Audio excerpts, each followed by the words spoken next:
কৃষ্ণার্জুন গুরু শিষ্য, এই গুরু শিষ্য নিয়ে অর্জুনকে জ্ঞান দেওয়ার জন্যে গুরু শিষ্যের উভয়ের প্রতি উভয়ের কি কর্তব্য আছে সেই কর্তব্য পাঠটা শিক্ষাদান করছে।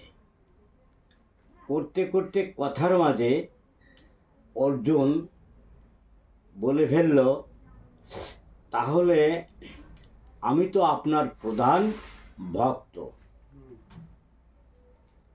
তখন কৃষ্ণ হেসে বললেন যে অর্জুন, আমার প্রধান ভক্তদের পাশে তোমার বসার অনুমতি হবে না, তুমি এমন ভক্ত। তখন অর্জুন বলল, তাহলে আপনি আমাকে সবসময় আপনার কাছে কাছে কেন রাখেন? তার কারণ তুমি কুন্তির ছেলে, তাকে আমি কথা দিয়েছিলাম শাস্ত্রজ্ঞ করব, তোমাকে তোমাকে পারদর্শী করব, তোমাকে জ্ঞান দান করব। তাই তাহলে সেই ভক্তদের আমাকে একটু দেখান। হ্যাঁ, অবশ্যই দেখাবো, সময় হলে তোমাকে অবশ্যই দেখাবো।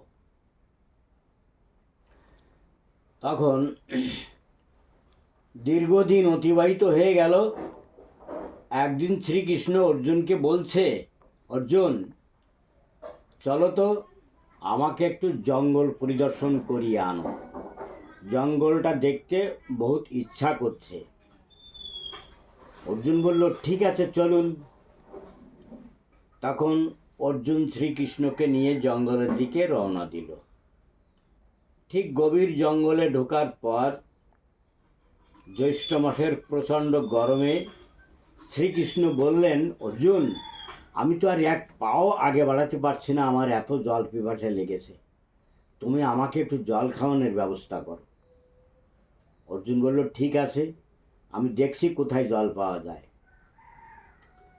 তো কৃষ্ণ বললেন, দেখো সামনে এগিয়ে ঠিক বাঁদিকে একটা সরোবর আছে, ওই সরোবর থেকে তুমি জল নিয়ে এসো।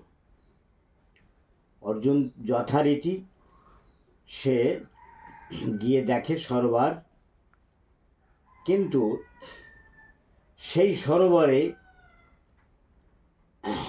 একাধিক নগ্না যুবতী মেয়ে স্নান করছে, গরমের দিনে জল কেলি করছে, আনন্দ ফুর্তি করছে।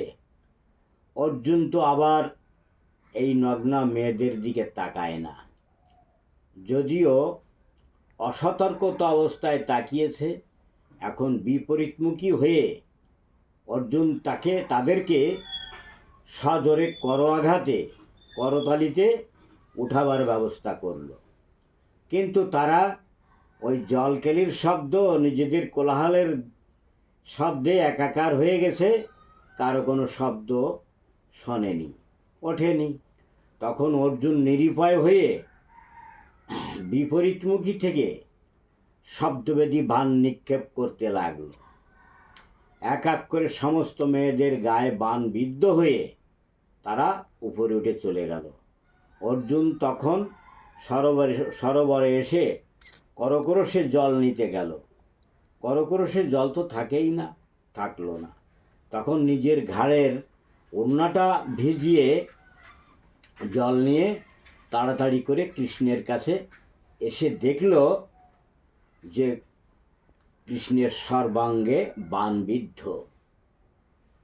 বলল, গুরুদেব এই বাণ আপনাকে কে মেরেছে? তখন কৃষ্ণ কাতরে বলল, দেখো তো তুমি বাণ চিনতে পারো কিনা, তুমি তো তীরন্দাজ, বাণগুলো চিনতে পারো কিনা তাই দেখো। তখন কাছে এসে অর্জুন দেখে সমস্ত বাণগুলি তারই হাতের। বলল, এ কি করে হয়? গুরুদেব আমি তো বাণ মেরেছি কতকগুলো অপরোয়া মেয়েদের উপর, সে বাণ আপনার উপরে কি করে আসলো? তাহলে অর্জুন, যাদের তুমি বাণ মেরেছো ওরা অপরোয়া নয়, ওরা আমার অঙ্গের অঙ্গ, আমার জীবন সঙ্গ, অঙ্গ পতঙ্গের রঙিন প্রজাপতি, ওরা মঙ্গল অমঙ্গলের মহালক্ষ্মী, ওরা নারী ব্রহ্মচারিণী, তাদেরকে তুমি বান নিক্ষেপ করেছ, ওরাই আমার কাছের ভক্ত। তখন অর্জুন নিজের ভুল সব বুঝতে পারল। বুঝতে পেরে কৃষ্ণের কাছে প্রণাম করে ক্ষমা চাইল, বলল যে আমার অন্যায় হয়ে গেছে প্রভু, তুমি আমাকে এই শত অপরাধ থেকে আমাকে ক্ষমা করো, আমাকে ক্ষমা করো। শেষ।